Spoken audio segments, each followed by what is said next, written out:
आणि सुरू झालंय का? इथून इकडे सुरू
शेयर कर सकते हो ना आप जब ये करेंगे तो? हाँ, आपको ही शेयर करना है सर। अच्छा, तो वो आपको मुझे राइट्स देने पड़ेंगे ना उस वक्त? हाँ हाँ, उस टाइम पे दे देंगे हम आपको। चलेगा चलेगा, ओके।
लॉगिन करो, लॉगिन करो।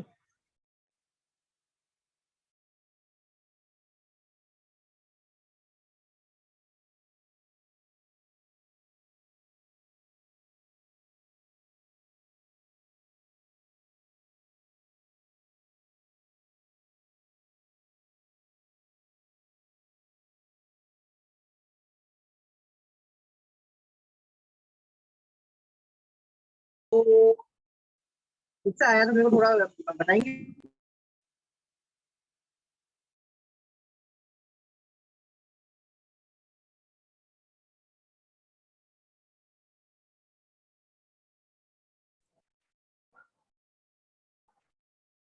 Good morning and warm welcome to you all. I am Manali, your host for today.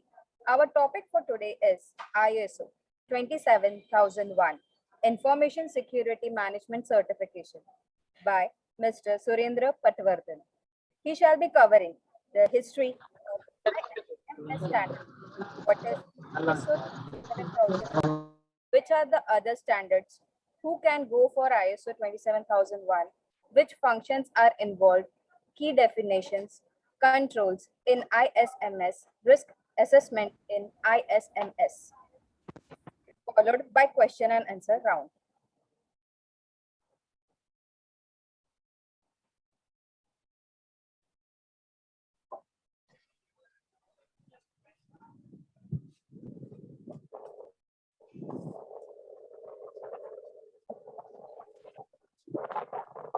Let's quickly go through a virtual inauguration by Dr. Sundar Kataria, invoking the blessings of divinity, chanting of Gayatri Mantra, introduction of speaker, presentation by Mr. Surendra Patwardhan, questions and answer session, closing session. A brief introduction of Dr. Sundar Kataria. Sadgun Sangh conceived and led by Dr. Sundar Kataria, driver and environmental awareness levels of industry. Sadgun Sangh is a series of educative, informative events aiming to illuminate professionals on possible solutions to current issues of industry and economy.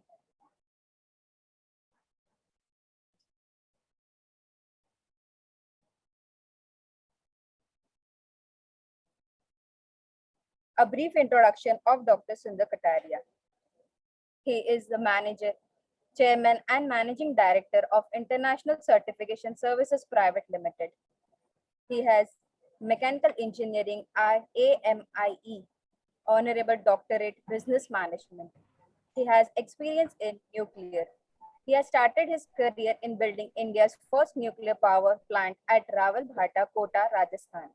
He contributed in developing India's first oil and gas field at Bombay High. Since its inception, he was head of industry and offshore development with DNV for 2 decades. He is founder of First Indian Conformity Assessment and Inspection Body known as International Certification Services Private Limited, which is a provider of total equality solution under single umbrella with wide spectrum of services.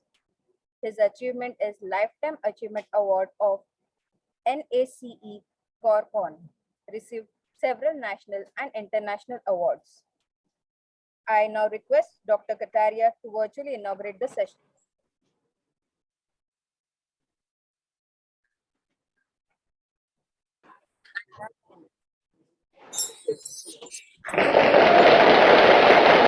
कुरुत्वं कल्याणम् आरोग्यं धनसम्पदः शुभं कुरुत्वं कल्याणम् आरोग्यं धनसम्पदः शत्रुबुद्धिविनाशाय दीपज्योतिर्नमोऽस्तुते दीपज्योतिर्नमोऽस्तुते शुभं कुरुत्वं कल्याणम् आरोग्यं धनसम्पदः शुभं कुरुत्वं कल्याणम् आरोग्यं धनसम्पदः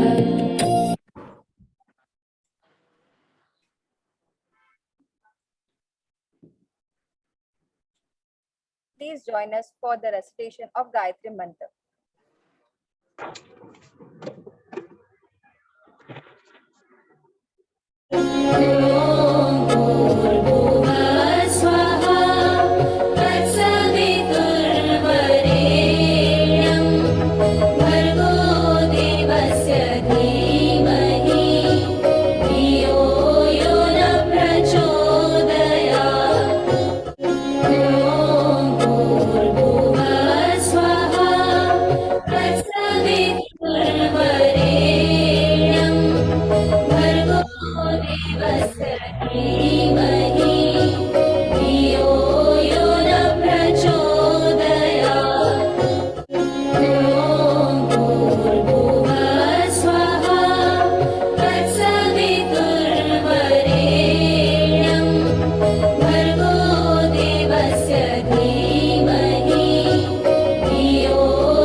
Introduction of keynote speaker.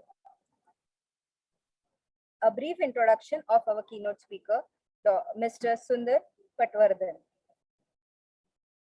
He is the proprietor of Soham Consultants. His academic qualification is BE Mechanical, MBA, Post-Graduation Diploma in Business Administration. His area of specialization is in Mechanical, Lead Auditor of 9001, 14,001, 45,001, 22,000. Internal Auditor, IATF, 16,949. Please welcome Mr. Sundar Patwardhan. Over to you, sir. Thank you, ma'am. Thanks for nice introduction. And thanks to management of ICS for giving me this opportunity. Are you able to listen me properly, ma'am? Yes, sir. So kindly share your screen. Yeah, yes, ma'am. I hope you are able to see my screen now. Yes, sir. Okay.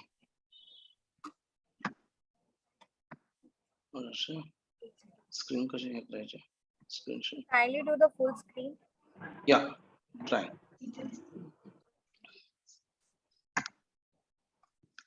So, welcome to this session. As introduced by ma'am, my name is Surendra Patwardhan. I'm from Pune. Today's topic is Information Security Management System. So nowadays people are talking a lot about ISO 27001, but I remember one of my relative told me, who is into IT for last so many years, he told me around 2 decades back that this will be a very important one in coming decades. So that time we were not even aware what is this information security. Why this is important? Just certification or just implementation is not the only goal. Nowadays, you might be listening that so many cyber crimes are increasing day by day. हम लोग रोज कुछ ना कुछ नए cyber crime अलग अलग तरीके से होते हुए हम देखते हैं. So we used to see that so many cyber crimes are happening. I will just quote you some of the figures in front of you. In year 2018, actually the cyber crime has started long back, but last 4 years data in front of us. In year 2018, these are the registered cases. There could be so many unregistered cases for cyber crimes as well. So in year 2018, more than 2 lakh. So precisely it is 2 lakh 8,456 cases were registered for cybercrime. I'm talking only about India. In 2019, they were around double. They were close to 4 lakh. So they were 3 lakh 94,499. Just in 1 year, they were double. In 2020, they were close to 12 lakh. So they were 11 lakh 58,208. 2021, they were again went ahead and they were registered cases were more than 14 lakh. Now, just to share you, in 2022, yet it is just going on. So we are just trying to compare the data with 2018 cases. We have crossed 2,125 cases which are registered for cybercrime in just first 2 months. Means January and February 2022. इसका मतलब है 2018 में जितने भी cyber crimes register हुए हैं उसमें उससे भी ज्यादा केसेस सिर्फ 2022 के फर्स्ट 2 मंथ्स में ऑलरेडी रजिस्टर हो चुके हैं. The reason is that every day we are going towards more and more digital platform. हम लोग डिजिटल प्लेटफॉर्म के ऊपर जा रहे हैं, ऑनलाइन पे जा रहे हैं, which is a good sign. But the another side of the coin is that the cyber crimes are also increasing day by day. So you are going to see so many cases happening here after as well. हम लोग पहले, आपको 10 साल पहले you might be remembering कि हम लोग bank में जाते थे, बैंक में जाके हमारा पैसा भरना है, बैंक में जाते थे, पैसा निकालना है, बैंक में जाते थे, आपको कुछ ट्रांजैक्शन करना है, बैंक में ही जाते थे. Now the things are change, digital हो चुका है सब कुछ. इवन आजकल इतने हद तक कि हम लोग कोई वेजिटेबल लेने जाएंगे, कोई ग्रोसरी लेना है तो भी हम लोग ऑनलाइन करते हैं. कोई भी बंदा, up to people are saying कि बेगर्स आल्सो हैविंग, कि उनके पास डिजिटल में कुछ है, चलो इसके ऊपर स्कैन करो, pay me the what's the amount you wish to have. So इसका मतलब है to what extent the digitalization has been happened. So that is a good sign. We have to do it and we can't stop it. वो तो होना ही है. But at the same time, cyber crimes are also increasing, which is an important concern for us. There are so many type of attacks. Just giving some of them are like phishing scams, internet frauds, online IPR, intellectual property rights. उसके काफी cases आजकल आ रहे हैं. आप लोग जानते हैं intellectual property rights में मेजर 4 जो एक्ट्स एंड लॉज हैं, जिसमें ट्रेडमार्क रजिस्ट्रेशन आता है, जिसमें पेटेंट आता है, डिजाइन आता है, कॉपीराइट आता है. So many cases are going on nowadays. काफी लोग इसके ऊपर नए नए केसेस कर रहे हैं. We are also interacting as a consultant. We are also supporting to some of the IPR lawyers attorneys for ISO implementation. वहां पे हम देख रहे हैं कि the cases are increasing day by day. उनका लिटिगेशन डिपार्टमेंट पूरा एक्टिव हो चुका है. बिकॉज इसके पहले कोई सोचता नहीं था ये ट्रेडमार्क है, इससे मुझे क्या, मेरा क्या है, किसी दूसरे का क्या है. We never try to compare. We never thought of patent, we never thought of trademark, we never thought of design. काफी लोगों को ये एक्ट्स पता भी नहीं है. But nowadays awareness is increase. Identity के थेफ्ट्स है, ऑनलाइन हरेसमेंट है. हम लोग बहुत केसेस सुनते हैं. कोई कॉल करता है, आपको लॉटरी लग गई है, आपका बैंक अकाउंट खत्म होने वाला है. इवन आजकल तो स्कैम इतने बढ़ गए. मैं हमारा ऑफिस जब शिफ्ट कर रहा था अगस्त में, उस वक्त वी गॉट अ कॉल कि एक काफी जो वेल नोन वेबसाइट है, पोर्टल है, उसमें फर्नीचर बेचने जा रहे थे. वहां पे भी हमें स्कैम दिखाई दे. So you will find it that it is going to happen every day. कुछ नया होने वाला है.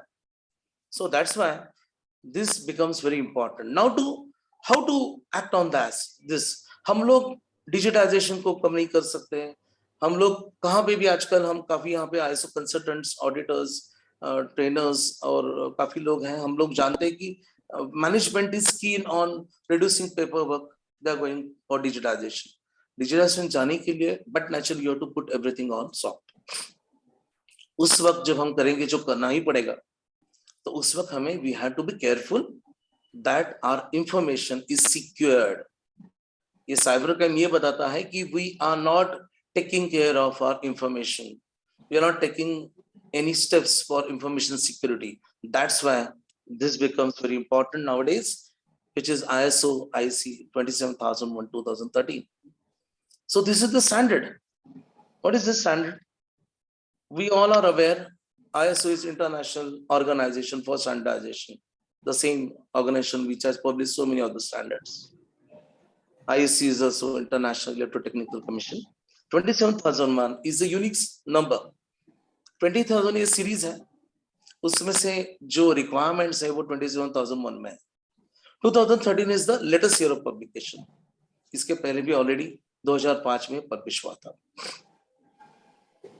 सो हमें तो बाकी स्टैंडर्ड पता है, उसके पर्पस पता है. I won't take much time on that. We are already aware so many standards are there, we are working on that.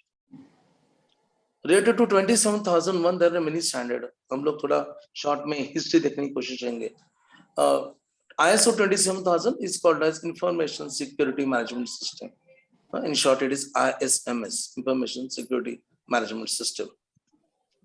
Now, ISO 27 जो पूरा set है, set of standards, they are talking about the good practice guidance on designing, implementing, and auditing ISMS, Information Security Management System, to protect three things. ये तीन words standard में हर जगह आपको देखने मिलेंगे: confidentiality, integrity and availability. In short, यदि सीधे words में बात करें तो इंफॉर्मेशन सिक्योरिटी मैनेजमेंट सिस्टम यानी तीन चीजों का ख्याल रखना है. वी नीड टू इंश्योर दो हमारा डॉक्यूमेंटेशन है, हमारा डेटा है, चाहे अपना खुद का डेटा हो, अपना खुद की इंफॉर्मेशन हो या फिर कस्टमर की हो, वो इंफॉर्मेशन को सिक्योर करने के लिए you have to have three kind of things which need to be done immediately. One is confidentiality, second is integrity, and third is availability. What does it mean? वो भी हम देखने वाले हैं. So information security में these are the three keywords of the information where we are dependent. So ISO 27000 में there is 27000 talking about overview and vocabulary. There is 27001 which is ISMS specification, जहाँ पे हम लोग बोलते हैं, जहाँ पे हमें implement करने के बाद we'll get a certificate. Kind of contractual standard है. फिर कंट्रोल गाइड है 27002. ISO 27001 में अनेक्षर ए में जितने भी कंट्रोल्स दिए हुए हैं उसके बारे में डिटेल्स आ जाते हैं ISO 27002 में. 27003 is an implementation guide for talking about metrics. Now 27005 is also vital important. It talks about risk management. So information security के risk management, वैसे ISO 31000 is also there, which is a generic one. This 27005 is a specific to ISMS. It talks about risk management related to ISMS. Then there is certification guide. The specific standards for telecom and healthcare are also there. Some guideline for network security is also there. So these are the set of standard. It's a family of standard in the group of ISO 27000. जब शुरुआत हुई इसकी तो initial guidelines में there so many codes और practices और काफी चीजें पहले थी. देन दो स्टैंडर्ड्स पब्लिश हुए, BS 7799-1-2. नाउ दिस 7799-1-2, इसमें से -2 था स्पेसिफिकेशन, -1 था गाइडलाइन. पहले तो एक ही था, बाद में उसके दो हो गए. और फिर ये 7799-1 वो बाद में हो गया ISO IEC 17799 और eventually it became ISO 27002, which is the guideline for the controls or implementation of 27001. ये BS 7799-2 जो था, जो स्पेसिफिकेशन या रिक्वायरमेंट है, उसके फिर पहले ISO 27001 2005 करके कन्वर्ट हुआ. उसके बाद में it was ISO 27001:2013, which is the latest version. So this is the history of ISO 27000 या फिर Information Security Management System. So latest it was published in 2013 and replacing 7799-2. 27001 जो है वो it is also harmonized with other standard. As we are aware, जो standard बाकी जगह पे 10 clauses and all is there. The same concept is used in this 27001:2013, and they are harmonized with other standard like 9, 14, 45, etc. अभी 27001 किसने लेना है? मैंने आपको very openly बताया कि it's not just certification. It is going beyond that, because you have to ensure that you are taking care of your information. You are securing your information. That's very, very important, vitally important. So that is the first thing. ये जो कोई भी चाहेगा वो कर सकते हैं. Like who wish to demonstrate commitment to information security, that we are going for information security nowadays. आगे भी आएगा उसमें कि customers also asking whether you are adopting 27001, जहाँ पे कस्टमर का डेटा बहुत यूज होता है, like IT industries, software industries है, BPO है, huge customer data is used over there. Banks है, we also done some IT industries for 27001. We have done for banks, we have done so many MNCs and all. Banks, because हमारा सब data उन्हीं के पास है, we are customers to bank, isn't it? भाई मान लो किसी bank में हमारा डेटा है, we must ensure that it should be safe, isn't it? मेरा पैन कार्ड वहां पे है, मेरा आधार कार्ड, KYC होता है, अपना पैन कार्ड होता है, आपका आधार कार्ड होता है, आपके पर्सनल सब डिटेल्स होते हैं, आप आपके आइडेंटिफिकेशन में सब कुछ दे देते हैं. अभी ये सब भी सिक्योर्ड होना चाहिए. मान लो ये लीक हो गया, ये अनऑथराइज तरीके से किसी के हाथ में गया, तो क्या होगा? You'll find that it will be over. That's why banks are also nowadays going for 27001. जो भी डेटा प्रोसेसिंग में है वो भी ISO 27001 करते हैं. MNCs, yes. हेलो हाँ, yes. सर, वो मेल आया कि है ना, no longer. Hello. Okay, I'm going ahead. MNC. Sir, you can continue. Yeah, thank you. Multinational companies हैं, big companies हैं, who are handling huge data of themselves as well as of customer. काफी groups होते हैं, उनमें multiple sites होते हैं. जैसे example, हमारे कस्टमर है, उनका पूना में भी ऑफिस है और मल्टीपल जगह पे ऑफिस है, तो अलग अलग जगह पे अलग अलग उनका डेटा होता है. वो एक जगह पे वो रिव्यू करते हैं, एनालाइज करते हैं. ये जो सब डेटा एनालिसिस करते हैं, उसके लिए वो सिक्योर होना जरूरत है, बिकॉज दैट इज बीन, आप मेल करते हो, ये कहाँ ना कहाँ डेटा यहाँ से वहां जो ट्रेवल होता है, देयर आर चांसेस कि वो कहाँ पे भी इंफॉर्मेशन सिक्योरिटी के लिए कोई इश्यूज आ जाए. Lawyers, chartered accountant, they also handling huge data, like patent attorney और any lawyer, he has got huge data of customer, काफी पर्सनल डिटेल्स होते हैं. या फिर we got one inquiry of an astrologer, जिसका मैंने ऑलरेडी 9000 किया था. We got one inquiry of valuers, because customer का काफी डेटा उनके पास वैल्यूएशन के लिए आता है. So any organization who is handling huge customer data, the customer is going to definitely say कि you ensure some control so that the data is not been handled, ये अलग तरीके से वो डिस्कार्ड नहीं होना चाहिए, वो करप्ट नहीं होना चाहिए, या लॉस नहीं होना चाहिए, वगैरह वगैरह. सो दैट्स व्हाई कस्टमर डेटा या फिर अपना ओन डेटा ये सिक्योर करने वाले जो भी एंटिटीज है, they will go for ISO 27001. Where it's implemented everywhere at all location. But naturally, मैंने आपको कहा जैसे काफी MNCs है, we have got a good MNC जिनकी पूरी दुनिया में more than 120 sites हैं. That is a US based company. अब ये अलग अलग जगह पे अलग अलग उनका डेटा सिक्योर होता है. और अब आपको you must be aware, हम लोग हमेशा एक चीज जो है वो 2001 में सितंबर में जो है 9/11 की केस, यू नो कि एक ही मिनट में सब कुछ खत्म हो गया वहां पे. It was havoc. You can understand so much data could be there इतने ऑफिसेस में. वो डेटा यदि वो सिक्योर नहीं करते, तो आगे क्या कर सकते थे। सो डेटा सिक्योर होना ही चाहिए, और जो एमएनसीज हैं वो मल्टीपल जगह पे वो डेटा सेव करते हैं। जैसे एग्जांपल मैं जिस कंपनी की बात कर रहा हूँ, ऐसे जितने भी एमएनसीज हैं वो मल्टीपल जगह पे डेटा सेव करते हैं, ताकि गलती से डिजास्टर मैनेजमेंट करके चीज हम बात करते हैं, गलती से कुछ हो भी गया एक जगह पे तो other places you can retrieve the data.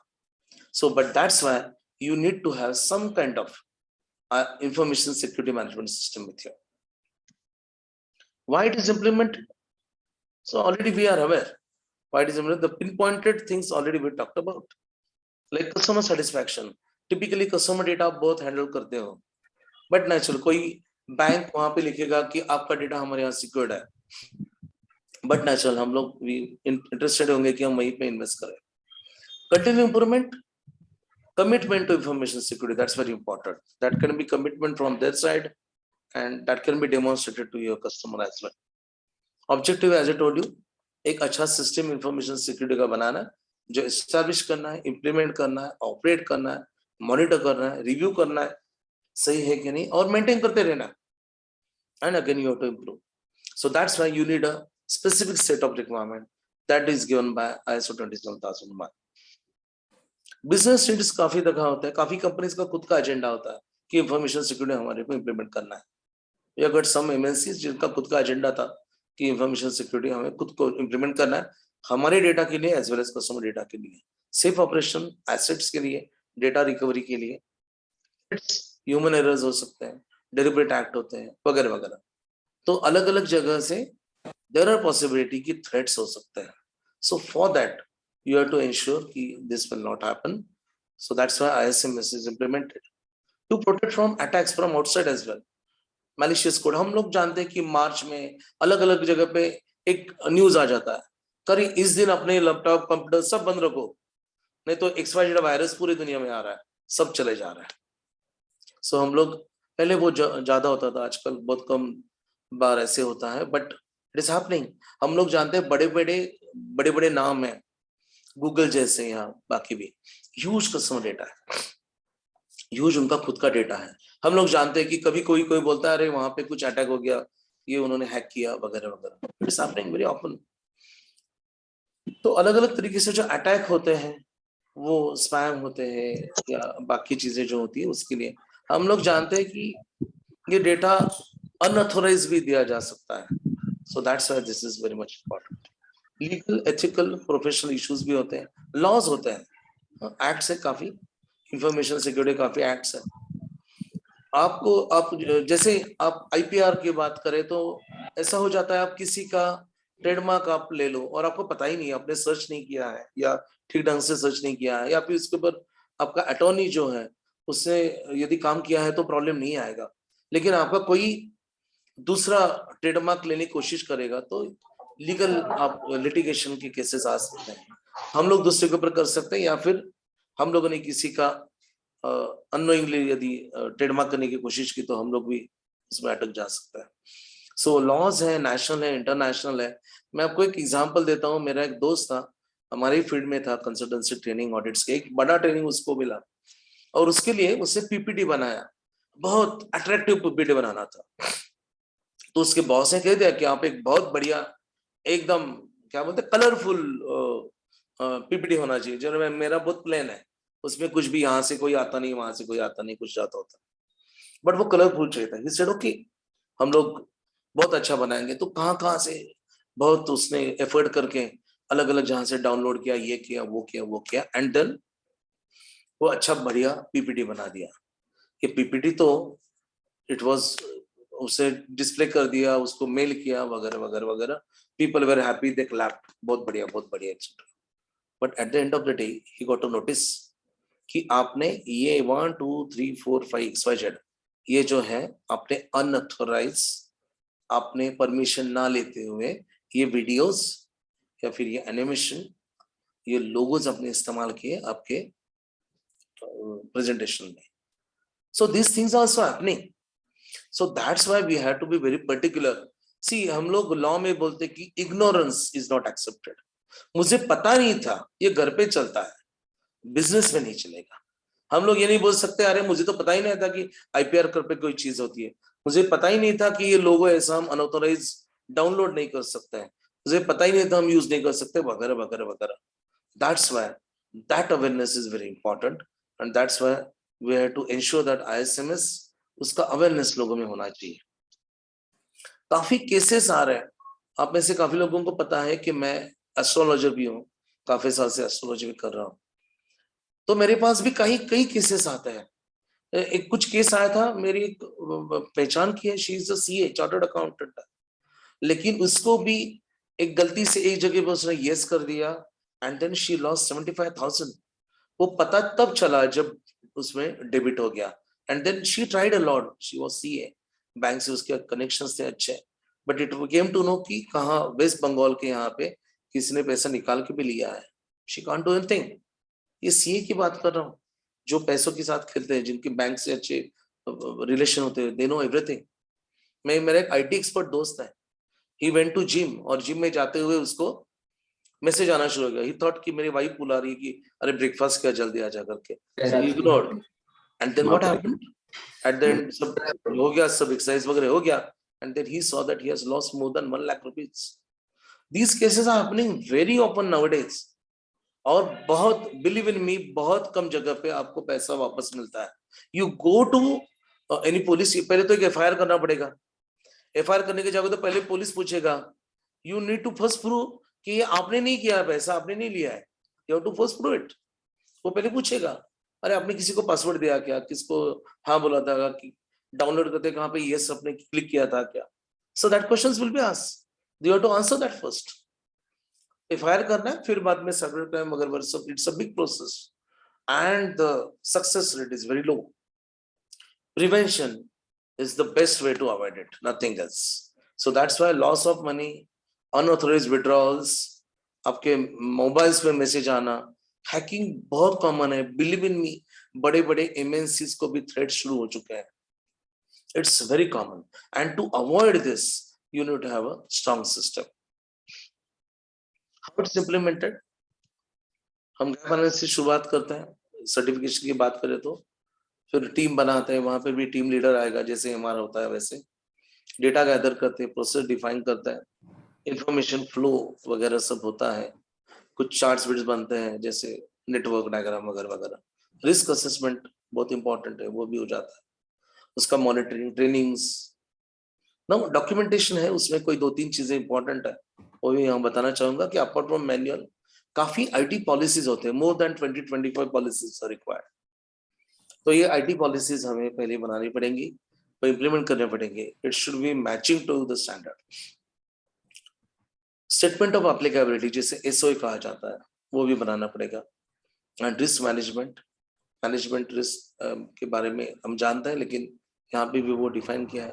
And then there are various other records, as you are aware, documented information to be maintain and retain, ये सब हमें करना पड़ेगा.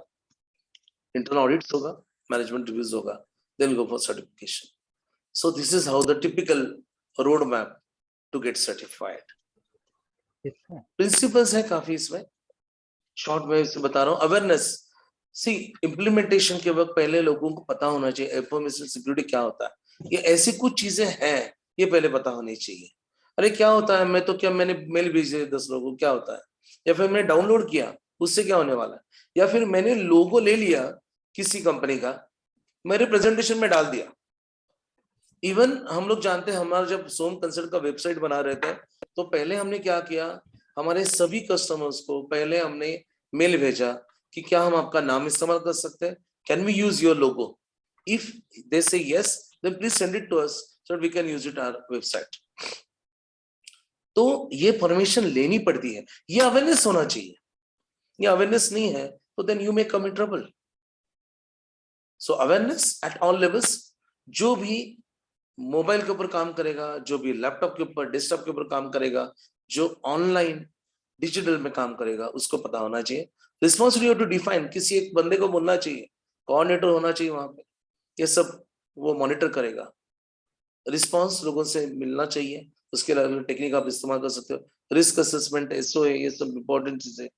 आपको पूरा सिक्योरिटी का सिस्टम को डिजाइन करना पड़ेगा, इम्प्लीमेंट करना पड़ेगा. I told you more than 25 type of policies are implemented here. Management system overall जो बनाते हैं मैन्युअल्स वगैरह सब आ जाएगा एंड देन स्टैंडर्ड का असेसमेंट आपको करते रहना पड़ेगा। यहाँ पे भी पीडीसी है, प्लान टू चेक एक्ट यहाँ पे भी है। So process approach is also adopted here. Various terms हैं हम लोग जानते हैं, लेकिन फिर भी एसेट एक वर्ड है। देयर आर मेनी, एक्चुअली मैं पूरा कवर नहीं कर सकता हूँ for such a short time, लेकिन जो इंपॉर्टेंट है वो सिर्फ शेयर करूंगा। Asset is anything that is not value to the organization. Information security मैंने आपको बता दिया, जो इंफॉर्मेशन जो डेटा आपका खुद का है, कस्टमर का है, वो सिक्योर होने के लिए, यानी जो 3 चीजें हैं, it can be integrity, confidentiality, integrity and availability. ये 3 चीजों को इस्तेमाल करके आपको वो डेटा इंफॉर्मेशन सिक्योर करना है, that is information security. Integrity incident करके चीज होती है, यानी ऐसा कोई नॉन कन्फर्मिटी जैसे अदर स्टैंडर्ड में बात करते हैं, but this is related to information security, risk analysis, confidentiality etcetera. मैंने आपको 3 वर्ड्स पहले भी बताए, अभी भी वही दोबारा में बता, because they are very important. So these 3 words we need to understand. Integrity, property of safeguarding accuracy and completeness. 2 चीजें हैं, accuracy and completeness. मैं कल एटीएम में गया मान लो, और मैंने 10,000 का वहां पे मेरे बैंक मैंने एटीएम कार्ड डाला, वहां पे लिख दिया 10,000, और 10,000 मैंने विड्रॉल के लिए डाला। ये जो 10,000 है उसमें से मान लो मुझे 9,000 ही आ गया, चलेगा? नहीं चलेगा ना। हम लोग तो जानते हैं कभी पैसे आते नहीं है, डेबिट होते हैं, लेकिन 24 आवर्स में वो वापस भी आते हैं, 48 आवर्स में आते हैं, otherwise you can claim and you can get it. लेकिन जो पैसा आ रहा है वो एक्यूरेट भी होना चाहिए, कंप्लीट भी होना चाहिए। 10,000 यदि विड्रॉ होते हैं, हाथ में 10,000 कंप्लीट आने चाहिए, एक्यूरेट होने चाहिए। हाँ, न कम, ज्यादा तो नहीं बोलूंगा, लेकिन न कम न ज्यादा। सो that is accurate.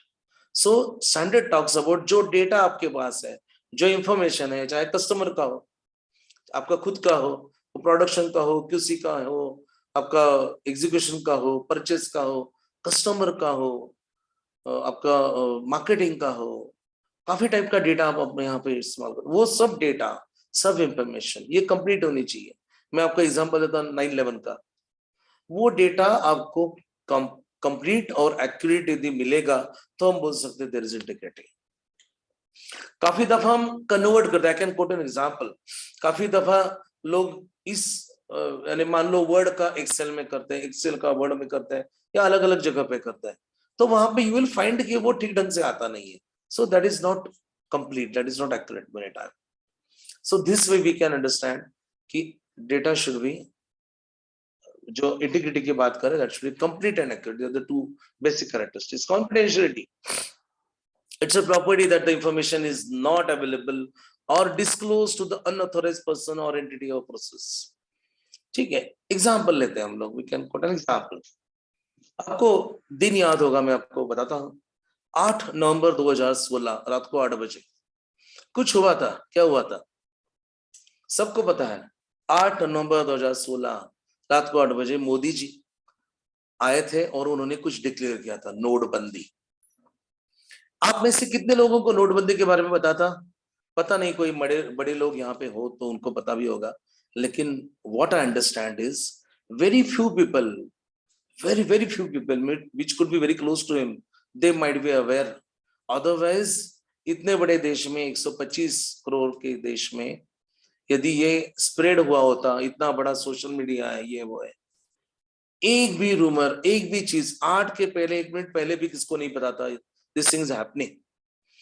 This is confidentiality.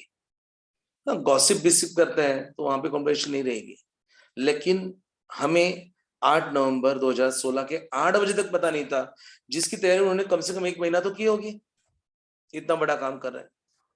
This is called as confidentiality. या फिर दूसरा, अभी हमारा नया गवर्नमेंट फॉर्म हुआ है महाराष्ट्र में, शिंदे फडणवीस का, कितने लोगों को पता था? It's a big move. However, they could manage to maintain the confidentiality. ये जो confidentiality यहाँ पे हमने देखी, the same confidentiality is required for your data and information.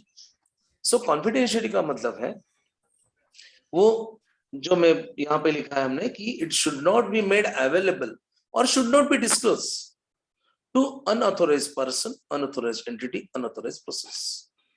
कहाँ पे भी वो, so nobody can track it, nobody can retrieve it, nobody can understand it. तो किसी को भी unauthorized, I am talking, वो पता नहीं होना चाहिए. So these are the good example of confidentiality. तो इतनी ही confidentiality आपके डेटा के होना चाहिए. आप समझ लो कि काफी दफा हम लोग अलग अलग टेंडर कोट करते हैं, तो टेंडर कोट करते हुए लोग तो उसकी अमाउंट लिखते हैं. मान लो ये आपके टेंडर की इंफॉर्मेशन लीक होना शुरू हो गया, तो क्या फायदा है उसका? Isn't it?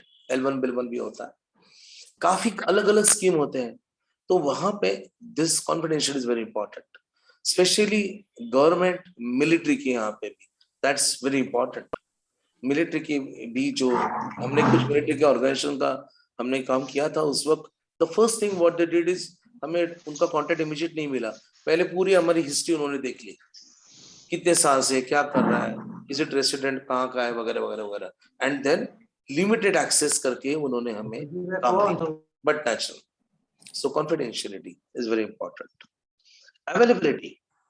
Information should be available where required, not available or not accessible where not required, or should not be available to an unauthorized person or entity.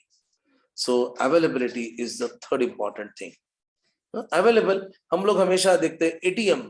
The full form of ATM is not anytime money. It's automatic teller machine, isn't it? लेकिन हम लोग उसे any time money करके बहुत प्यार से बुलाते हैं, because any time you can go and you can get the money. वो 24/7 या 24/365 भी बोल सकते हैं. I am available, you know कोस में तुझे वाडिशी, I am there, always I am there. That's very important. And availability का मतलब जहां डेटा चाहिए वहां वो मिलना चाहिए, जहां पे नहीं है. हम लोग जानते हैं कि कंपनी में एक्सेस कंट्रोल में काफी चीजें आती है ना. नो एक्सेस, जिसको इंफॉर्मेशन नहीं देना है वहां पे नो एक्सेस. एडमिनिस्ट्रेटिव एक्सेस वो पूरा देखेगा. प्रिविलेज एक्सेस हो सकते हैं या फिर रीड ओनली एक्सेस हो सकते हैं. तो अलग अलग एक्सेस आते हैं, दैट वी नीड टू सी कि अलग आईटी इंडस्ट्री में या अलग अलग इंडस्ट्री में ये एक्सेस कंट्रोल बहुत स्ट्रांग होता है. अवेलेबिलिटी के बारे में they have got special, there are many other controls, but access control, password protection is one of them. Even backup procedure is for that. So it should be available where required, not available where not required. Simple. So these are the three basic things which are important for us. Going ahead, availability we have seen. Risk management. Risk management is similar as we have seen everywhere. Okay, but specific requirements भी यहाँ पे वो बताना चाहूँगा. Now this diagram we are all aware. Standard में इसके दो हिस्से हैं, एक रिस्क असेसमेंट और दूसरा रिस्क ट्रीटमेंट. रिस्क असेसमेंट में तीन हिस्से हैं, risk identification, risk analysis and risk evaluation.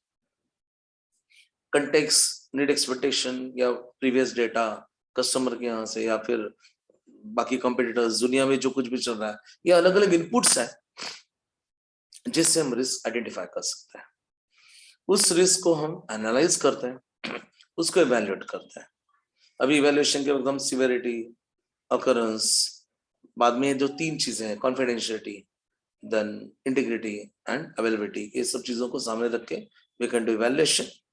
Then we to identify what is important, what is not important, कौन से की है, कौन से सिग्निफिकेंट, जो कुछ भी वर्ड आप इस्तेमाल करोगे, व्हाट आर इंपॉर्टेंट वन, और फिर उसको हमें ट्रीटमेंट पे देना है.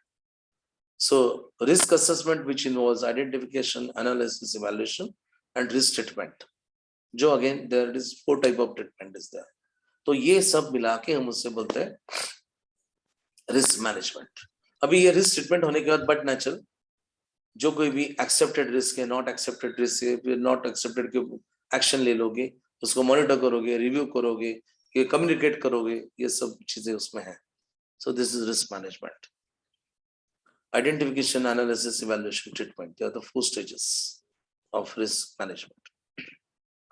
अभी कंट्रोल में बता रहा था, वो भी 4 टाइप के हैं.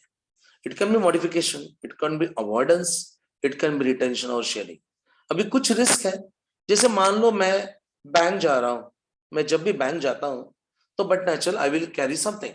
पहले जाते थे, अभी तो कम जाते हैं, लेकिन मान लो मुझे कुछ 50,000 वहां पे मुझे डिपॉजिट करना है, तो मैं जब जाऊंगा तो 50,000 कैश लेके मैं जा रहा हूँ. So there are but natural risk. पहला रिस्क मॉडिफाई करना है. मॉडिफाई करने आने में क्या करूंगा, चलो मैं क्या करूंगा, मैं टू व्हीलर पे नहीं जाऊंगा, रिस्क कम करना है ना, तो मैं व्हीकल लेके जाऊंगा, कार में बैठ के जाऊंगा, किसी और को मेरे साथ ले जाऊंगा, ताकि वो भी देखे कि मेरे पॉकेट में 50,000 1 लाख 1 लाख जो कुछ भी है. तो मैं रिस्क कम कर रहा हूँ. मैं ऐसे ही चला जाऊंगा, मैं टू व्हीलर से जाऊंगा, बस या जो कुछ है ऐसा पब्लिक ट्रांसपोर्ट मैं ऐसा नहीं इस्तेमाल कर सकता हूँ. इसके लिए मैं रिस्क कम करने की कोशिश करूंगा. Risk modification, risk avoidance. Online simple, मैं ऑनलाइन ट्रांसफर करूंगा पैसे. Why should I go and do it physically? So I will avoid या. रिटेंशन, कुछ हद तक मुझे पता है कि भाई मुझे ये डीडी निकालना है, मुझे जाना है, तो कुछ तो मुझे रिस्क लेना पड़ेगा. So by trying all controls I will retain some. कुछ रिस्क मेरे यहाँ पे रहेगा, वो मैं कम करके वो रिटेन करूंगा, कुछ उससे कम नहीं होगा. या फिर I can share, I can outsource. मैं किसी बंदे को बुलाऊंगा, उसको दे दूंगा, तू जाके भाई भर ले. Risk sharing. So risk control can have 4 parameter: modification, avoidance, retention and sharing. So जितने भी हम रिस्क मैनेजमेंट असेसमेंट करने के बाद जितने भी रिस्क आते हैं, उसमें से जो रिस्क हम which need to be modified, जो हाई रिस्क है, उसको इन चारों में से कोई ना कोई कंट्रोल होना चाहिए. That is what is expected as per ISMS. So risk satisfactory है, नॉट सेटिस्फैक्ट्री वो देखना है. जहाँ पे नॉट सेटिस्फैक्ट्री है उसके लिए 4 ऑप्शन है. You can modify, you can retain, you can avoid और यू कैन शेयर इट. जो रेसिडुअल रिस्क है वो सेटिस्फैक्ट्री है, तो then you can just continue with system. So this is what is expected under this. So they are the typical. जब risk assessment में बात करते हैं तो स्टैंडर्ड ने ये 1 2 3 4 स्टेप दिए हुए हैं और रिस्क का ट्रीटमेंट को स्पेसिफिक बनाया. अभी 9000 में भी रिस्क असेसमेंट है, 14 में भी है, 45 में भी है, but this is going beyond. And उसके लिए स्पेसिफिक रिक्वायरमेंट है. I just shared you earlier also. जो नंबर्स मैंने आपको बताए थे उसमें मैंने आपको बताया था कि एक जो स्पेसिफिक रिक्वायरमेंट है कि ISO 27005 ये स्टैंडर्ड को हमें इंप्लीमेंट करना पड़ता है, उसको रिफर करना पड़ता है to go for risk assessment. बहुत कम जगह पे एडिशनल स्टैंडर्ड होता है. 13485 में भी एक स्टैंडर्ड है. कुछ जगह पे सिर्फ है जहां पे रिस्क असेसमेंट के लिए गाइडिंग स्टैंडर्ड है अपार्ट फ्रॉम 31000 जो कॉमन है. So here for doing risk analysis you have to have 27005 standard to be used for this one, right? तो रिस्क ट्रीटमेंट हमने बात भी की क्या क्या टाइप के हो सकते हैं. So that was one part which important part of ISO 27001. another important part is control. आप 27001 का स्टैंडर्ड देखोगे तो पहले तो सब क्लॉजेस है, उसके बाद में अनेक्शर है. Generally annexure is ignored, but here that is very important. So ये जो अनेक्शर्स है उसमें देयर आर कुछ कंट्रोल्स हैं जो हमें मेंटेन करना है. अब ये जो कंट्रोल्स है they are very important for us. तो अनेक्शर में 14 सिक्योरिटी कंट्रोल क्लॉजेस है, 35 मेन सिक्योरिटी कैटेगरीज है और 114 कंट्रोल्स है. सो ये जो अनेक्शर है दैट इज नॉट इग्नोरेबल, वो उसे एड्रेस करना ही पड़ता है. उसमें 114 कंट्रोल है जो 14 क्लॉजेस में और 35 कैटेगरीज में डिवाइड हो चुके हैं. तो ये 1 बाय 1 हमें देखने पड़ते हैं और उसको स्टडी करना पड़ता है. और जितने भी कंट्रोल्स हैं उसके हमें आपको policy, generally we call it policy. 9000 बाकी जगह पे जनरली पॉलिसी ये क्वालिटी पॉलिसी होती है या फिर बाद में HR वगैरह डिपार्टमेंट की पॉलिसी होती है. Now this are IT policy. Information security में यूजफुल होने वाली दो पॉलिसीज होते हैं which are mentioned in ISO 27001, उसका अनेक्शर A. Now there is another standard called as ISO 27002. जैसे मैंने 27005 बताया था that is for risk assessment के लिए रिफर करना है, वैसे ये कंट्रोल्स के लिए हमें ISO 27002 को इस्तेमाल करना है, which is nothing but describing how those all controls should be used in an organization.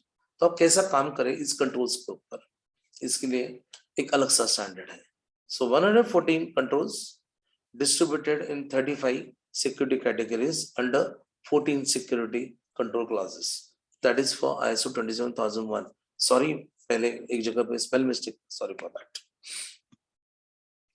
This policies are required, मैंने आपको बताया वैसे जो हमारा अलग अलग जो हम बात कर रहे हैं कि 27,002 का अनेक्षर, सॉरी 20,001 का अनेक्षर या फिर 27,002 में अलग अलग पॉलिसीज के बारे में काफी डिटेल्स दिया है। It is very interesting to see that हम लोग काफी साल इंडस्ट्रीज में रहते हैं एंड वी आर अवेयर। ऐसा नहीं है, हम लोग हमेशा बोलते हैं कि स्पेशली आईटी पीपल जो है हार्डवेयर नेटवर्किंग सॉफ्टवेयर में जो काम करते हैं उनके लिए देख फिर यार ये तो कॉमन सेंस है, एग्रीड, लेकिन common sense is not common, isn't it? और इसीलिए ये सब चीजें स्टैंडर्ड ने दी है कि you have to work on that, ये चीजों के ऊपर आपको देखना पड़ेगा। अभी ये पॉलिसीज हैं वो आपको पता होनी चाहिए, you should be able to use it. उसके लिए थोड़ा आपको ब्रेनस्टॉर्म बट नेचुरल करना पड़ेगा। जो सिर्फ कोई अलग दूसरे इंडस्ट्री में ऐसा है वैसे हम कर नहीं सकते। जैसे एग्जांपल गिवन जो क्लॉजेस है उसमें 14th one is for development के लिए ज्यादा अप्रोप्रिएट है। तो अभी ये जो है वो सबके लिए नहीं होगा ना। दूसरे आईटी डेवलपमेंट कर जो कंपनी करता है, जैसे मेरा बैंक है, they are not in IT development ना, तो सॉफ्टवेयर डेवलपमेंट नहीं कर रहा है, तो उसमें से जो डेवलपमेंट के क्लॉजेस वो इस्तेमाल नहीं करेंगे, एज इज नहीं करेंगे। मुझे इसमें बट नेचुरल कॉमन सेंस का है, लेकिन common sense is not common. I will quote an example. Recently मैंने एक जगह पे सुना था, उनकी परमिशन लेके बता रहा हूँ कि देयर वाज वन ऑर्गेनाइजेशन, जिस ऑर्गेनाइजेशन में एक बड़ा बेंच था, एकदम स्ट्रिक्ट ऑर्गेनाइजेशन था, वहां पे एक बेंच था और वहां पे लिखा था इस बेंच पे आप ना बैठे। बाजू में एक बंदा खड़ा है, वो देखता है कोई यहाँ पे ना बैठे, कोई आएगा तो उसको बोलेगा बैठो मत, राइट? हो गया। तो एक नया ऑफिसर आता है उस बैंक उस ऑर्गेनाइजेशन में, बोलता है अरे मुझे यहाँ पे क्या मैं can sit here? He says no, वहां पे लिखा है you can not sit here. मैंने उसके लिए मैं खड़ा हूँ यार, आप नहीं बैठ सकते हैं। वो बोलता है चलो ठीक है, लेकिन क्यूरियोसिटी है ना। वो बोलता है बॉस लेकिन क्यों नहीं कर रहा है? मुझे पता नहीं है, मेरे बॉस ने मुझे बोला है यहाँ पे आपको नहीं बैठना है। Good point. उसके बाद में फिर ऐसा हो गया कि वो आदमी तो चला गया ऑफिसर, लेकिन उसके दिमाग में रह गया यार ये क्या है। तो उसे क्या किया, वो जो वहां पे खड़ा है सिक्योरिटी गार्ड, उसको तो नहीं पता है, उसके सुपरवाइजर को पूछते हैं या फिर उसके सीनियर को पूछते हैं। वो सीनियर को जाकर पूछता है sir can you tell me, वहां पे बैठना नहीं एग्रीड, लेकिन उस बेंच पे क्यों नहीं बैठना है? बाकी सब जगह बैठेंगे, वहां पे नहीं बैठना। इससे यार मुझे भी नहीं पता, जब से मैं इस कंपनी में आया हूँ तब से मैं देख रहा हूँ कि वहां पे बंदा खड़ा है, वहां पे बोर्ड है, वहां पे बैठना नहीं। मैं भी नहीं कभी बैठा, नहीं कोई कंपनी का आदमी बैठा है, अब भी मत बैठो। फिर से इसकी क्यूरियोसिटी जग गई यार, क्या क्यों, व्हाई नॉट, क्यों नहीं बैठना? तो वो बोलता है इसको पता नहीं है, इसके सीनियर को पूछते हैं। ही वेंट टू दैट, वो सीनियर बड़ा है, अरे यार ये तू सवाल क्यों पूछ रहा है, इंडक्शन के बंदे के सब ऐसे पूछते नहीं है, लेकिन चलो ठीक है तू बोल रहे थे इतना बताता हूँ। मैं जब से आया हूँ तब से यही हाल है, मुझे भी नहीं पता, शायद मेरे बॉस को पता होगा जो अभी ऑलरेडी रिटायर हो चुका है, लेकिन मेरे लाइफ में कोई बैठते हुए नहीं देखा, और कोई बैठने का तो वो चिल्लाता है। वो बोलता है यार उसका नंबर दे दो मुझे। वो जाता है, अभी तो ये बूढ़ा हो गया बॉस, उसके पास गया कि सर वो मैं गया था, मैंने आई एम न्यू ज्वाइनिंग, और मैंने वहां पे देखा बेंच के ऊपर लिखा है आपको बेंच के ऊपर नहीं बैठना है, तो क्या करें, क्या वजह थी? तो बोला हाँ मैं मेरी पूरे लाइफ में देखा था, लेकिन मुझे भी पता नहीं, मेरा जो बॉस था उसको शायद पता होगा क्योंकि उसके वक्त ही ये हुआ था, और ही माइट बी अवेयर, लेकिन वो कहाँ पे पता नहीं यार, अभी मैं बूढ़ा हो चुका हूँ, वो अभी है कि नहीं पता नहीं। क्यूरियोसिटी क्या, व्हाट इज द रीजन? फिर वो जाके आइडेंटिफाई करता है उसका बॉस कौन है, नाम वाम गूगल फूगल वॉश social media and all, so ही कैच करता है दिस इज द गाय। बहुत सीनियर उसके पास जाता है, सर जी ऐसा ऐसा है, आई एम न्यू ज्वाइन। अरे वाह very good, very it's a good organisation, very disciplined and very very strict and very good. Sir ये एक सवाल था, यस यस आस्क मी। वो एक वहां पे बेंच है, वहां पे लिखा हुआ है you cannot sit on this and nobody is allowed, and I tried to talk to so many guys, nobody is aware, सालों साल वही चल रहा है। वो बोला अरे यार क्या बात कर रहे हैं, मेरा जब रिटायरमेंट का वक्त था उस दिन वो बोर्ड लगाया था यार, लेकिन वो इसलिए लगाया था कि उस दिन उसको पेंटिंग किया था और उस दिन कोई वहां पे ना बैठे, अभी तक पेंट सूखा नहीं है क्या? इसका मतलब ये है कि जो कुछ भी हम इम्प्लीमेंट कर रहे हैं वो समझ के करना चाहिए, नहीं तो ऐसे पेंटिंग की हालत हो जाएगी। अब हम जब स्टैंडर्ड की बात करें इंफॉर्मेशन सिक्योरिटी, इसमें काफी चीजें हैं, very interesting standard it is, लेकिन उसमें काफी चीजें ऐसी हैं जो हमें पता करनी चाहिए। हम लोगों ने जब पहली दफा ISO इम्प्लीमेंट किया था, वी लर्न अ लॉट, और आज भी सीख रहे हैं। I M in this field for last 30 years. Every day is learning for me, but definitely some standards are very good, like 27 and many more, जहाँ पे हम काफी सीखते हैं every day. Every organization teaches us, every auditor teaches us.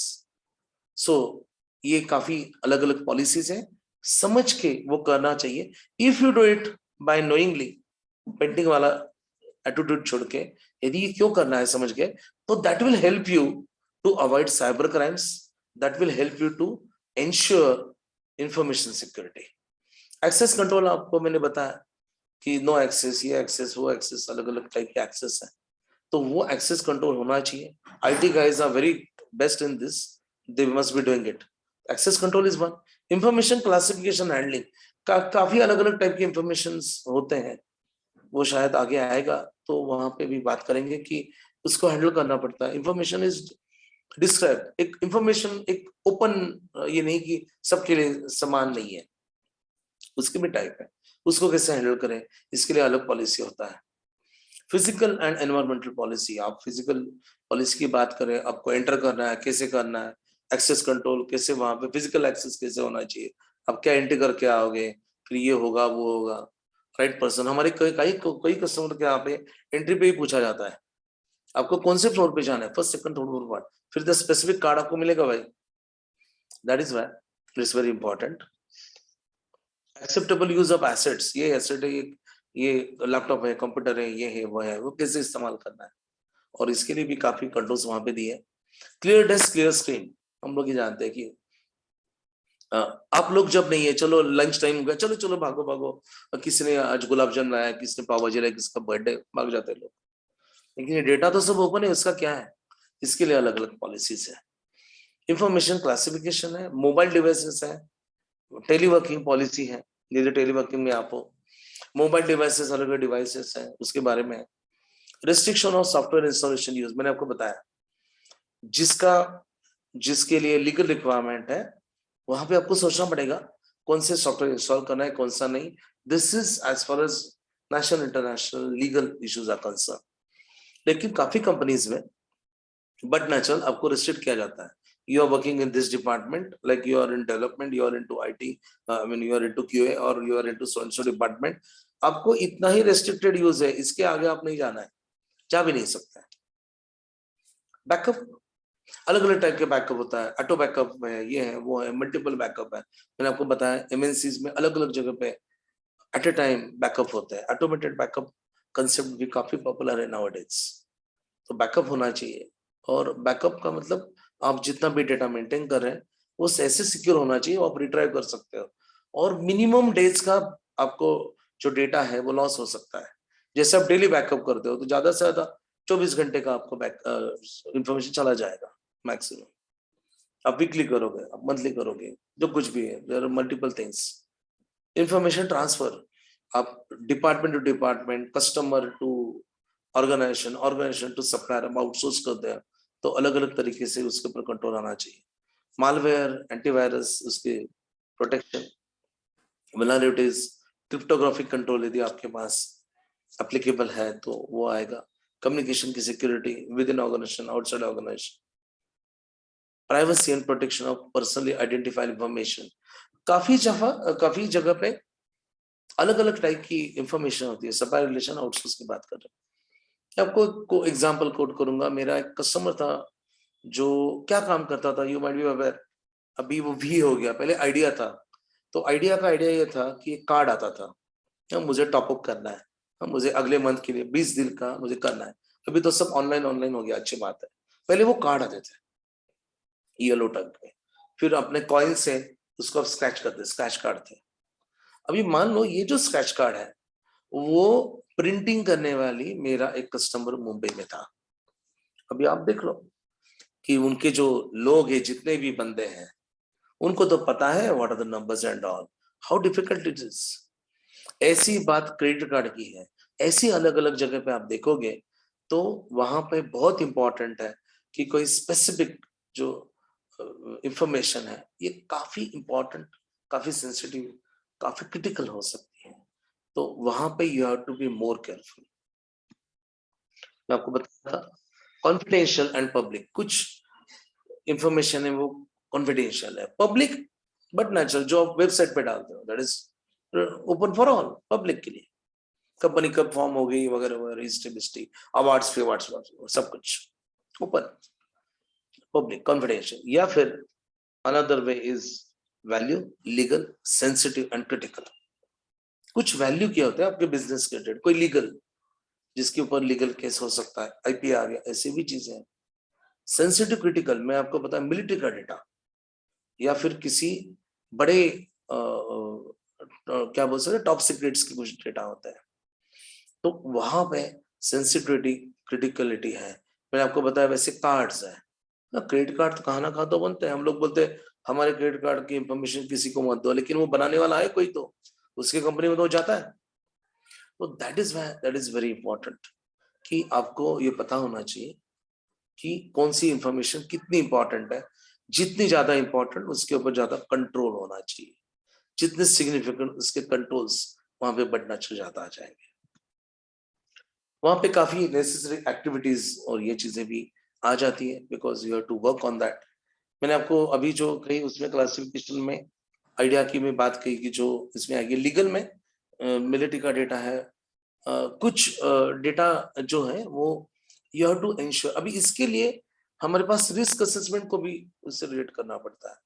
फिर उसके बाद में ये सब हमने जो पॉलिसीज कही जो जहां से आती है वो कंट्रोल्स है, उसके ऊपर और एक डॉक्यूमेंट बनता है एसओए, स्टेटमेंट ऑफ एप्लीकेबिलिटी। मैंने आपको जैसे वहां आपके पास क्रिप्टोग्राफिक कंट्रोल है क्या, इज इट रिक्वायर्ड, तो क्या एप्लीकेबल है क्या एप्लीकेबल नहीं है, आप आईटी में हो, आप डेवलपमेंट में हो, आपके पास कितने सर्वर्स हैं, आप क्लाउड के ऊपर काम करते हो, सर्वर के ऊपर करते हो, आपके पास फायरवॉल्स कैसे हैं, आपके पास वीपीएन है, आपके पास लैन है, वैन है, फलाना फलाना, an number of things are there. ये तो बहुत बड़ा समंदर है, वहां पे काफी चीजें आ जाती हैं and we work a lot. मैं तो आपको सिर्फ ऊपर ऊपर स्टैंडर्ड की बात कर रहा हूँ, आप अलग अलग कंट्रोल्स की बात करें तो there are so many things which can not be discussed at this platform in such a small time, but there are so many things IT professionals people are working, तो वो अलग अलग कंट्रोल्स में किस तरीके से होना चाहिए। फिजिकल सिक्योरिटी की बात करते हैं, एक्सेस कार्ड्स होते हैं, उसमें भी काफी चीजें आ जाएंगी। So many things are there specifically जहाँ पे ह्यूज कस्टमर डेटा हैंडल होता है। अब आईपीआर की मैं बात कर रहा था, मेरा कस्टमर जो है हंड्रेड्स ऑफ कस्टमर्स उनके हैं, वहां पे ह्यूज कस्टमर डेटा आप समझ सकते हो, वहां पे फ्यूचर में जिसका काम होने वाला है वो डेटा अवेलेबल है, यहाँ पे वो ज्यादा इंपॉर्टेंट होता है। या फिर नेशनल सिक्योरिटी या ऐसे कुछ डेटा होते हैं, यहाँ पे वो बहुत इंपॉर्टेंट होता है। तो ये इंफॉर्मेशन का क्लासिफिकेशन, उसके ऊपर कंट्रोल, ये भी एक अहम चीज है। और मैंने आपको जैसे बताया वैसे जितने भी कंट्रोल्स हैं उसके लिए एसओए जो है statement of applicability, that becomes very vital important.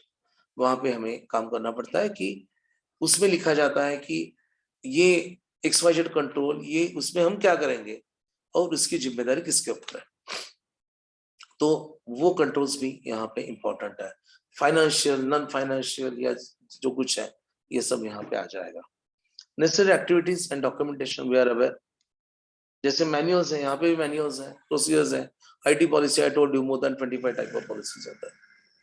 Risk management का डॉक्यूमेंटेशन है, मैंने आपको अभी एसओए स्टेटमेंट ऑफ एप्लीकेबिलिटी की बात की, so that is also there.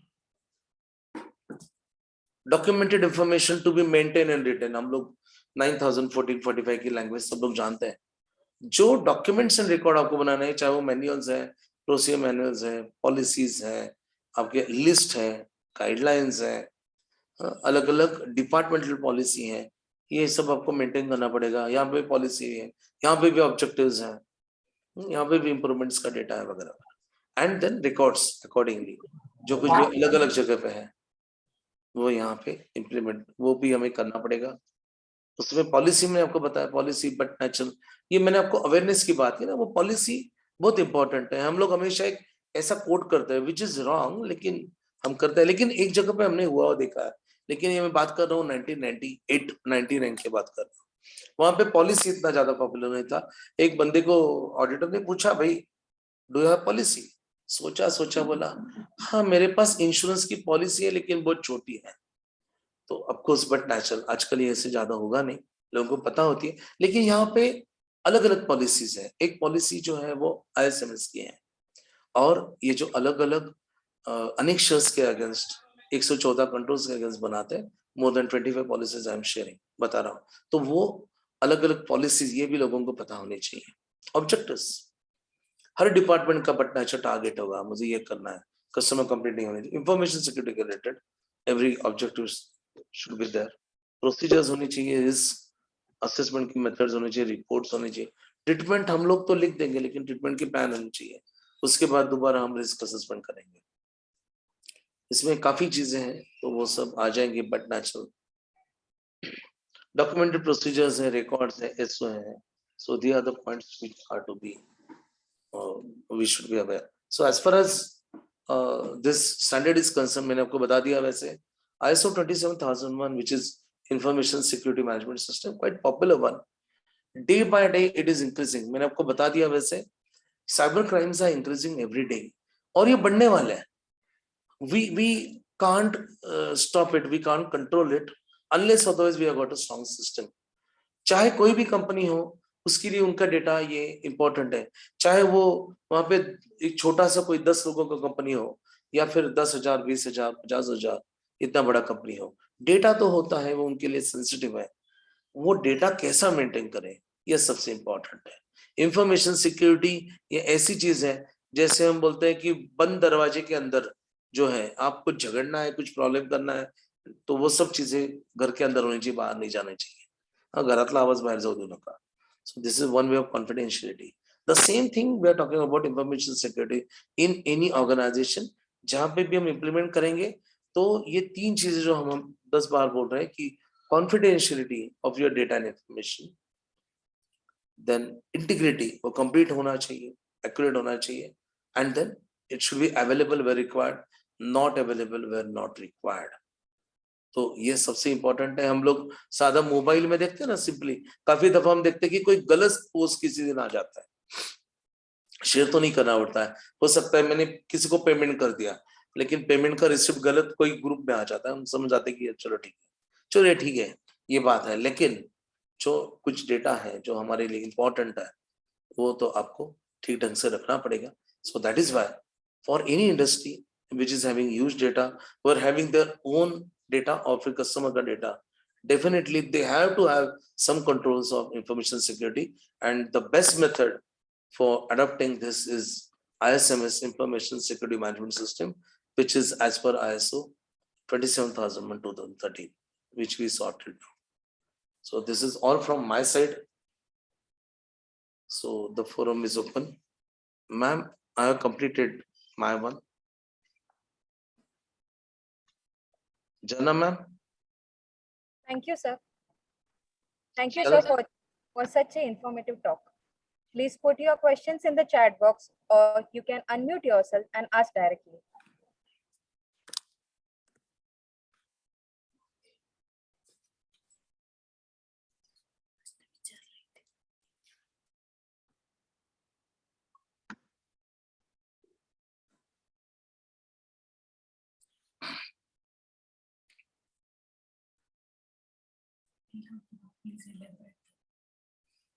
शायद एक सवाल था, it was for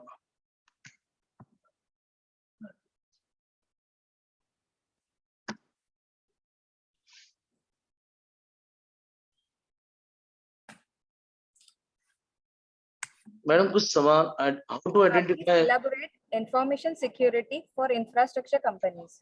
Yeah, see, infrastructure company, I believe, in infrastructure company, Mr. Bapu Raju, you are Mr. Raju, you are there. Infrastructure company का मतलब real estate की बात करें, या इंफ्रास्ट्रक्चर के रिलेटेड आईटी सर्विसेज के बारे में बात करें हम लोग? Sir, we are in mining sector, sir. Oh, you are into mining. Yeah. Yeah. See, a lot many data will be there. See, any organization, let it be small or big, let it be of any kind, वहां पे तो आपका management का basically data होता है, आपकी objectives होते हैं, आपके डेस्कटॉप, आपके कुछ डैशबोर्ड होते हैं, जहां पे आप अलग अलग डेटा, आपके कितने कस्टमर्स हैं, आप कितने साल से जो आप मेंटेन कर, उसमें कस्टमर कंप्लेंट्स कितने हैं, यहाँ से लेके आपका एग्जीक्यूशन का डेटा या फिर आपका प्रोक्योरमेंट का डेटा, आपके कस्टमर का डेटा, ऐसे अलग अलग डेटा आपका विद इन ऑर्गेनाइजेशन हो सकता है। तो that is the one thing. Second is आपके कस्टमर से कुछ डेटा आता है तो, बट नेचुरल वहां पे भी सर सेम सिस्टम लागू होगा, वहां पे भी आपको रिस्क असेसमेंट करना पड़ेगा, कहाँ से इंफॉर्मेशन अनऑथोराइज जाने के चांसेस है वो आइडेंटिफाई करना पड़ेगा, कॉन्फिडेंशियलिटी, इंटीग्रिटी और अवेलेबिलिटी, इसको सामने रख के ही आपके ऑर्गेनाइजेशन में भी सेम वे आपको पहले इंफॉर्मेशन फ्लो, मैं बात करते करते मैंने बताया नेटवर्क डायग्राम करके एक चीज होती है, तो कहाँ से आपका इंफॉर्मेशन बाहर से अंदर आता है, आप लोग किस तरीके से उसको विद इन ऑर्गेनाइजेशन प्रोसेस करते हो, और फिर वो कस्टमर्स को किस तरीके से जाता है या फिर सप्लायर्स को जाता है, वो देख के accordingly you have to work on that.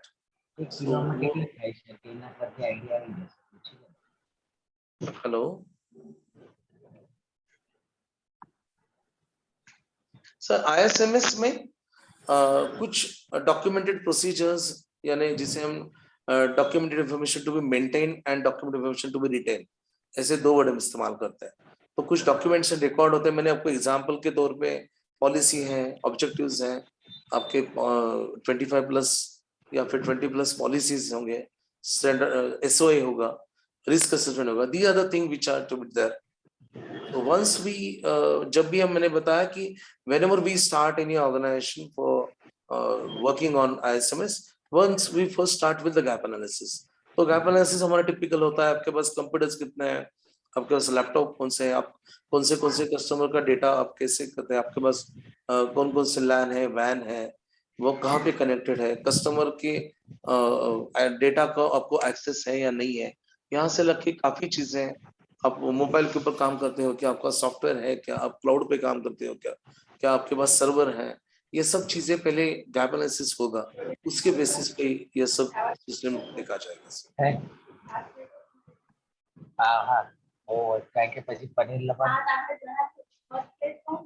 How to identify new requirements or policies or controls for the sector specific other than mentioned in Annex A? Yeah, certainly. So thanks, sir ji. ये हमारे गुरु साहब ने पूछा है, तो यहाँ पे ज्यादा मैं बात नहीं करूंगा, लेकिन डेफिनेटली सर, जैसे आपने हमको सिखाया है कि सेक्टर स्पेसिफिक भी अलग अलग रिक्वायरमेंट हम आइडेंटिफाई कर सकते हैं, but naturally you have to first identify what kind of sector it is. उसके लिए जो गाइडलाइंस दी है अलग अलग सेक्टर्स की, वो देखनी पड़ेगी, लेकिन सर्टनली ये जो अनेक्षर ए है, उसके लिए हमें हेल्पफुल पड़ेगा, रिस्क इसमें देखना पड़ेगा, कॉम्पिटिटर का हमें स्टडी करना पड़ेगा, and there are various sources available on net also where you can understand कि टिपिकल कौन से टाइप के आईटी के इश्यूज वहां पे आ सकते हैं, उसे भी हम सामने रख सकते हैं। Kindly throw some light on where the VAPT, sorry, yeah, vulnerability assessment, penetration testing is also one of the thing Manish sir ने पूछा है।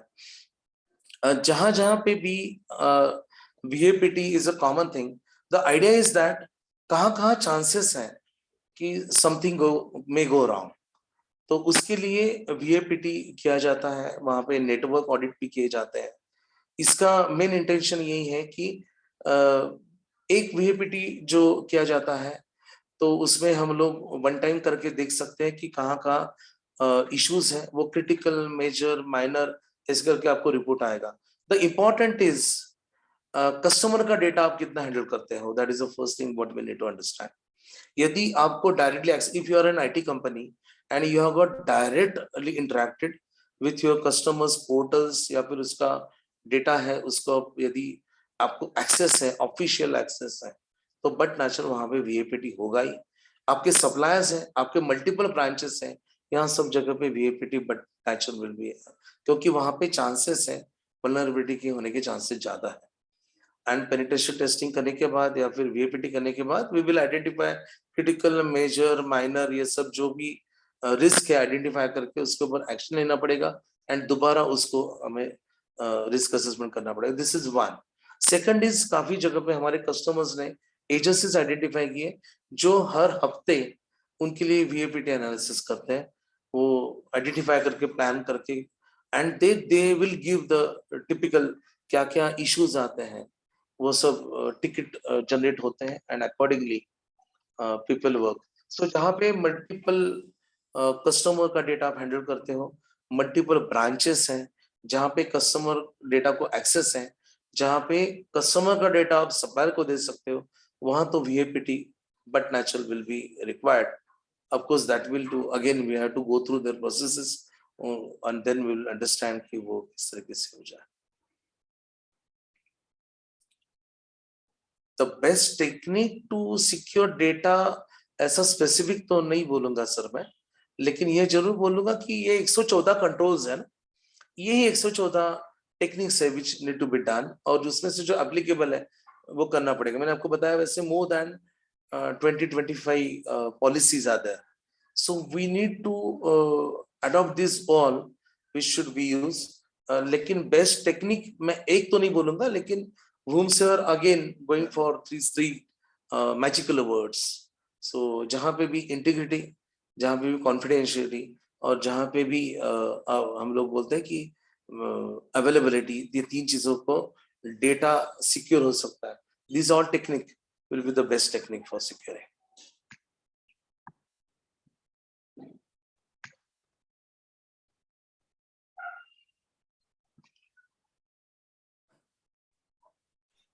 So one more question is there any black policy and white policy in ISMS? Once I heard this terminology. Sir कुछ terminology है वो sector specific होती है, कुछ terminology वो अलग अलग, जैसे आईटी इंडस्ट्री में ये वर्ड काफी दफा इस्तेमाल होता है, या फिर जहाँ पे मल्टीपल डेटा इस्तेमाल किया जाता है वहां पे होता है। टेस्टिंग अलग अलग टाइप की किए जाते हैं और उसके लिए अलग अलग आईएसएमएस की पॉलिसीज होते हैं, उसके लिए काफी क्लासिफिकेशन है। One of the classification is black and white, but very openly coming to ISO 27001 ऐसा कोई रिक्वायरमेंट नहीं है। मैंने आपको बताया जैसे अभी पूछा था कि sector specific requirement will be added as and when required. As far as ISO 27001 annexure की बात करें, 27002 की बात करें या 5 की बात करें, that is not directly related to this, so it is not compulsory, it is not mandatory to have this kind of policy, but the sector specific policy will be there। Purchase order definitely, supplier control ये एक चीज था जहां ज्यादा elaborate नहीं कर पाए। आप लोग यदि आउटसोर्स करते हो तो वहां पे ये इंपॉर्टेंट होगा। In case of purchase order usually access about the price rate etcetera is denied so and so and made available to the finance etc. This raises conflict of interest issue and ego problem।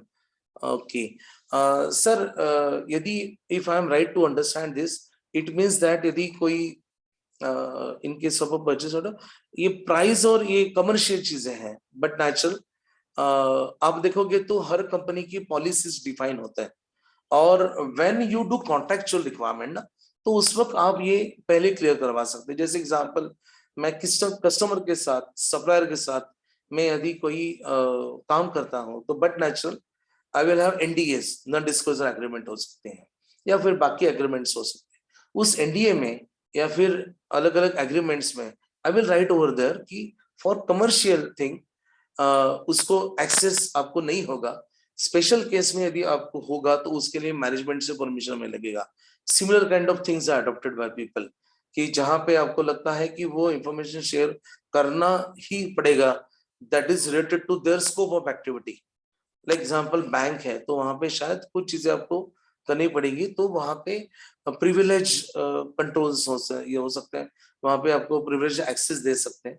That could be for temporary for that thing, और उसके बाद वो आप उसको access आप बंद कर सकते हो। Similar kind of things are adopted. Just sharing example may not be directly connected, लेकिन अभी आजकल काफी इंडस्ट्रीज में जब भी कोई नया रिक्रूटमेंट होता है तो रिक्रूटमेंट के बाद बट नेचुरल उसकी हम लोग देखते हैं कि उसकी इंफॉर्मेशन पूरी चेक होती है, उसकी एड्रेस है, उसका कमर्शियल जो इंफॉर्मेशन है, या फिर उसकी प्रीवियस उसका कोई बैकग्राउंड कैसा है, या फिर हम देखते हैं कि वो कोई क्रिमिनल केस में तो नहीं था। तो इसके लिए अलग अलग एजेंसीज को हम लोग जब ये देते हैं, उनको कॉन्ट्रैक्ट देते हैं, तो उस वक्त भी ये चीज देखी जाती है कि he may might come across. For example वहां पे तो सिर्फ फाइनल, क्योंकि हो सकता है कि उसने जो प्रीवियस उसका जो कुछ भी इंफॉर्मेशन दिया उसमें एक उसकी सैलरी स्लिप भी हो सकती है। तो आप यदि उसको यदि स्क्रूटिनाइज करने की कोशिश करोगे तो बट नेशनल वहां पे भी होगा कि आप किसी को शेयर नहीं करोगे। तो ऐसी चीजों में भी टिपिकली मैंने आपको बताया, वैसे एक तो एनडीए में कॉन्टेक्चुअल रिक्वायरमेंट में ये लिखा जाएगा, and the second thing is in case if it is needed तो टेम्पररी एक्सेस दिया जा सकता है, वो बाद में वो एक्सेस आप बंद भी कर सकते हो। This is what is done by many of the organisation where required.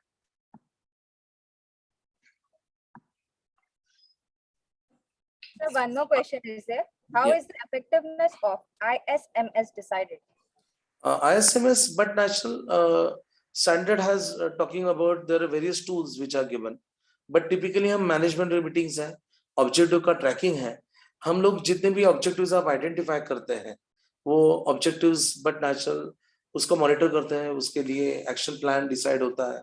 अभी जैसे कुछ ऑब्जेक्टिव रिस्क असेसमेंट से भी आ सकते हैं, आपने कुछ कंट्रोल्स डिफाइन किए, 4 टाइप ऑफ कंट्रोल्स आते हैं, उसके बेसिस पे कुछ ऑब्जेक्टिव्स हो सकते हैं, कुछ इंप्रूवमेंट प्लान्स आपने डिसाइड किए होंगे। ये अलग अलग जगह पे जहां जहां आपने प्लानिंग किया है वो कितने हद तक होता है उसके लिए अलग अलग टूल्स है। MRM is one of the forum पे हम लोग ऑब्जेक्टिव्स जो है अपने डिफाइन किए हुए हैं वो कितने हद तक कंप्लीट हो चुके हैं ये इफेक्टिवनेस देख सकते हैं, या फिर आपने इंप्रूवमेंट्स डिसाइड किए हैं वो कितने हद तक कंप्लीट हुए दे सकते हैं, या फिर आपने कोई स्पेसिफिक मान लो कि एक्शंस लिए based on your risk assessment कि इसको हमें रिड्यूस करना है, मॉडिफाई करना है ये रिस्क, उसके लिए कोई ऑब्जेक्टिव लिया हुआ है, या फिर उसके लिए एक्शन प्लान डिसाइड किया। ये सब जनरली एमआरएम में डिस्कस होता है।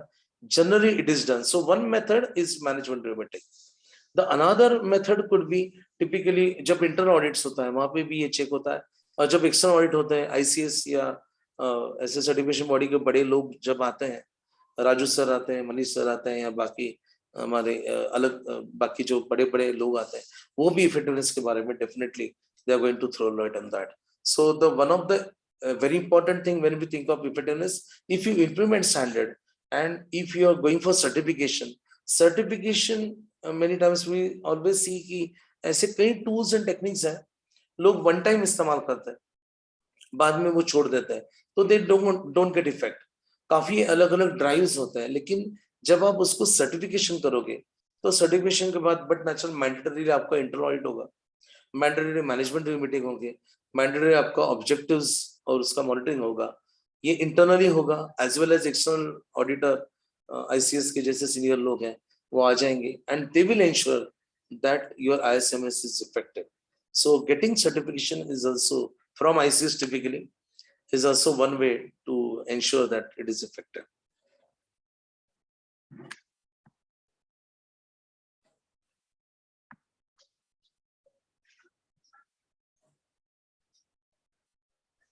Any more questions, sir?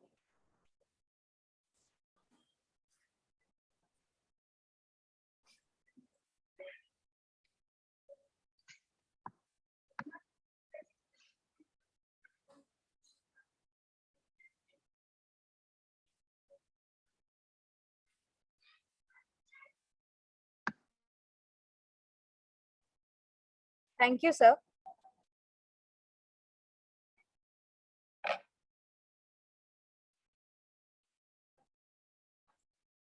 We now move forward. Thanks a lot, man. Thanks for this.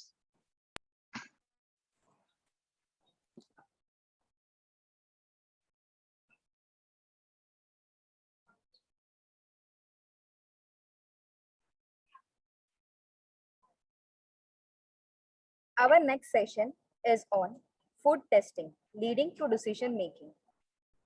and she will be covering identification of lack of information, critical information, plugging of any loopholes in the system, sources identification.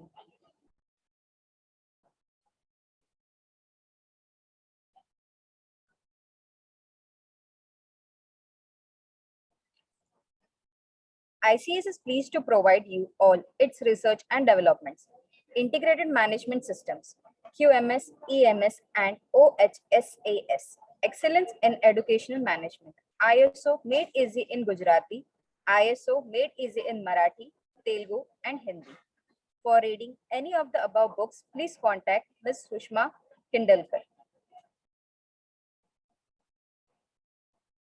Feedback form.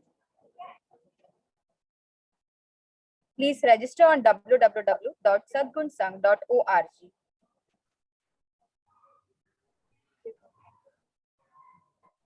On behalf of Sadgun Sang team, I would like to express my gratitude to all estimated delegates of the webinar for their presence and contribution to make this webinar a great success. We now officially close the session. Thank you all.